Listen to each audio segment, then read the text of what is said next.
For new players, status might not make a whole lot of sense. For older players, you may not know about some of the hidden status effects, but with this guide, I'll get you completely up to speed on everything you need to know. So starting with the basics, what is status? Statuses are damage types within the game. Some statuses have special effects when they activate that can turn the advantage to your favor quickly. Enemies are also weaker or resistant to certain damage types. Head to the link in the description for the table of all the weaknesses and resistances, but I'll cover them all as I go over each status. It's also worth noting that these weaknesses and resistances apply as long as the status is on the weapon and not if the weapon actually applies that status on that shot. There will be a part 2 of this video that will go over all the math behind every damage calculation you may want to know about. I did this for the sake of saving time in this video instead of going over every formula in this video since most people won't care.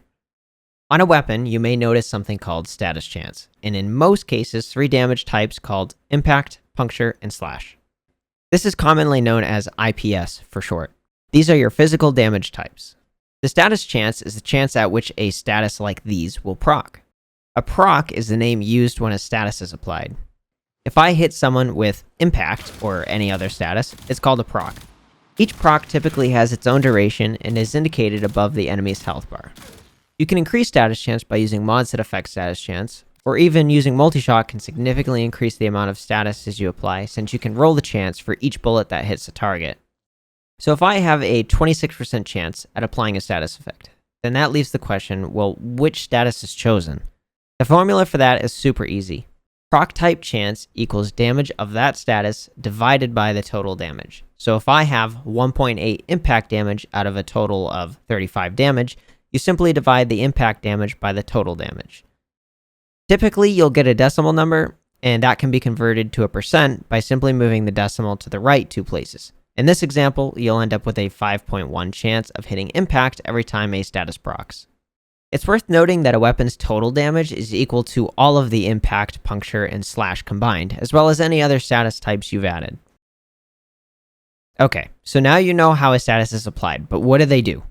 Each status has its own effect. For simplicity, we'll organize all the statuses into 4 categories: physical, main elemental, combined elemental, and Misc status.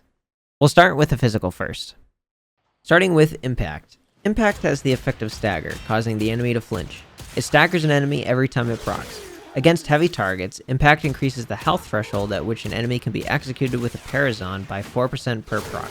They call this a mercy kill. The default health for a mercy kill is 40%, which means with 10 impact procs, you can mercy kill at 80%. In terms of weaknesses and resistances, impact deals 15% more damage to proto shield, deals 25% more damage to machinery, and 50% more damage to standard shields. Impact deals 25% less damage to cloned flesh and standard flesh. Moving on to puncture. Puncture has the effect of weakened, causing the enemy to deal 30% less damage for 6 seconds. Every additional proc adds 5% reduced damage up to 75% total at 10 stacks. In terms of weaknesses and resistances, puncture deals 15% more damage to alloy armor, 25% more damage to robotic and infested sinew, and 50% more to ferrite armor. Puncture deals 20% less damage to standard shields and 50% less to proto shield. For the last of the physical statuses, we have slash. Slash has the effect of bleeding, causing the enemy to take damage every second for 6 seconds, stacking an unlimited amount of times with itself, but all expiring separately. The bleeding effect deals something called true damage, which is something I will cover later, but all you need to know is that it ignores the armor value. With that in mind, the initial damage from a slash proc does not ignore armor, and you'll need to follow a couple formulas if you want to calculate the damage over time. I go over the formulas and math in part 2 linked in the description. In terms of weaknesses and resistances, slash deals 15% more damage to fossilize, 25% more damage to clone flesh, standard flesh, and infested, and deals 50% more to infested flesh. Slash deals 15% less damage to ferrite armor, 25% less damage to robotic, and 50% less damage to alloy armor. Moving on to the main elemental status effects. These types can be combined together to make other combined elemental status effects. We'll cover those shortly, but let's cover the foundation first. Starting with heat. Heat has the effect of ignite, causing the enemy to take fire damage every second for 6 seconds, stacking an unlimited amount of times and expiring altogether. This means that if you get 2 heat procs, it will simply add the next proc's damage to the original and refresh the timer. You'll need to follow a couple formulas and do some math to calculate the damage from heat procs, but I cover all the math in part 2 linked in the description. Additionally, applying heat procs causes the target to panic and be immobile for a couple seconds. Heat procs also strip armor. When an enemy is affected by a heat proc, their armor will be reduced every half second for 2 seconds. The order of armor reduction is 15, 30, 40, and 50%. 50% reduction is achieved after 2 seconds of having a heat proc and will remain until the heat proc runs out. Once the target has no heat procs, every 1.5 seconds the target gets the armor back, receiving all of their armor back after 6 seconds. The order of armor reduction returning to normal is 50, 40, 30, 15, and then 0 at 6 seconds. Lastly, it's worth mentioning heat's armor reduction is multiplicative with other armor reduction. I go over the formulas and math in part 2 linked in the description. In terms of weaknesses and resistances, heat deals 25% more damage to clone flesh and infested, and deals 50% more damage to infested flesh. Heat deals 50% less damage to proto shields. Next up is cold. Cold has the effect of freeze, causing the enemy to move and attack 50% slower for 6 seconds. Every additional proc adds 5% additional slow up to 85% in total at 8 stacks. In terms of weaknesses and resistances, Cold deals 25% more damage to alloy armor and infested sinew, and deals 50% more damage to standard shields. Cold deals 25% less damage to fossilized, and deals 50% less damage to infested flesh. Next up, we have Toxin, which has the effect of poison, causing the enemy to take toxin damage every second for 6 seconds, stacking in a limited amount of times with itself, but all expiring separately. You'll need to follow a couple formulas to calculate the toxin damage over time. I cover the math in part 2 linked in the description. And I probably sound like a broken record at this point, but that is where all the numbers are if you care about them. It's worth noting that when Toxin is on a weapon, it actually does damage to both the shield and the health, even if it doesn't get a proc. Being able to bypass shields like this means that it's pretty good against shielded targets. In terms of weaknesses and resistances, Toxin deals 25% more damage to proto shields and 50% more damage to flesh. Toxin deals 25% less damage to machinery and robotic, and 50% less to fossilized. Lastly, for the main elemental statuses, we have electricity, which has the effect of Tesla chain, causing the initial enemy to be stunned and take electric damage every second for 6 seconds, and damaging enemies within 3 meters of the target. You'll need to follow a couple formulas to calculate the electric damage over time properly. I cover all the formulas and math in part 2 linked in the description. In terms of weaknesses and resistances, electricity deals 50% more damage to machinery and robotic, and deals 50% less damage to alloy armor. Now we have the combined elemental status to cover. These are created by combining 2 of the main elemental statuses. The list is as follows: Blast, which is made from heat and cold; Corrosive, which is made from toxin and electricity; Gas, which is made from heat and toxin; Magnetic, which is made from cold and electricity; Radiation, which is made from heat and electricity; and Viral, which is made from cold and toxin. To make a combined status, you simply put the corresponding mods on the weapon. It will combine the elements from left to right, top to bottom, and any elements currently on the weapon will combine with the first available added element. Keep in mind that some combined status can't be applied together on the same weapon due to them using the same base status. For example, you cannot use Blast and Gas on the same weapon since they both use heat, and heat will only combine once to create a new status. In the same manner, you cannot use heat by itself if you have a combined status that uses heat to create it, unless it is on the weapon by default.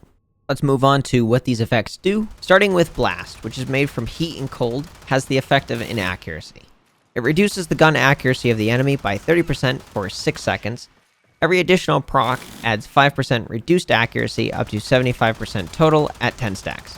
In terms of weaknesses and resistances, Blast deals 50% more damage to fossilized and 75% more to machinery. Blast damage deals 25% less damage to ferrite armor and 50% less damage to infested sinew. Next, we have Corrosive, which is made from toxin and electric, and it has the effect of corrosion, which temporarily degrades the enemy's armor by 26% for 8 seconds. Every additional proc adds 6% to the degradation, up to 80% at 10 stacks. The corrosive armor reduction is multiplicative with other armor reduction. I go over the formulas and math in part 2 linked in the description. In terms of weaknesses and resistances, Corrosive deals 75% more damage to ferrite armor and fossilized. Corrosive deals 50% less damage to proto shields. Moving on to Gas, which is made from heat and toxin. Gas has the effect of Gas Cloud, which makes a gas cloud where the proc was made. The Cloud has a 3-meter radius, but additional procs increase the radius by 0.3 meters up to 6 meters after 10 stacks. The Cloud also has a 6-second duration. You'll need to follow a couple formulas to calculate the Cloud damage properly, and by now, you probably know where to go for that. In terms of weaknesses and resistances, Gas deals 50% more damage to infested flesh, and deals 75% more damage to infested. Gas deals 25% less damage to flesh, and 50% less damage to cloned flesh. Next is Magnetic, which is made from cold and electric, and has the effect of Disrupt, which amplifies damage to the shields of the enemy by 100% and nullifies natural shield regen for 6 seconds. Every additional proc adds 25% increased damage to shields up to 325% in total at 10 stacks.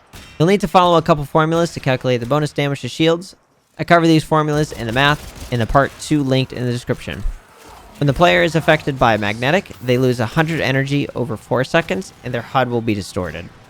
In terms of weaknesses and resistances, Magnetic deals 75% more damage to standard and proto shields, but deals 50% less damage to alloy armor. Now we have Radiation, which is made from heat and electricity, and has the effect of Confusion. Confusion causes the enemy to attack anything in the area for 12 seconds, and also causes those enemies to attack that target with the radiation. Confused targets deal 100% bonus damage to your enemies.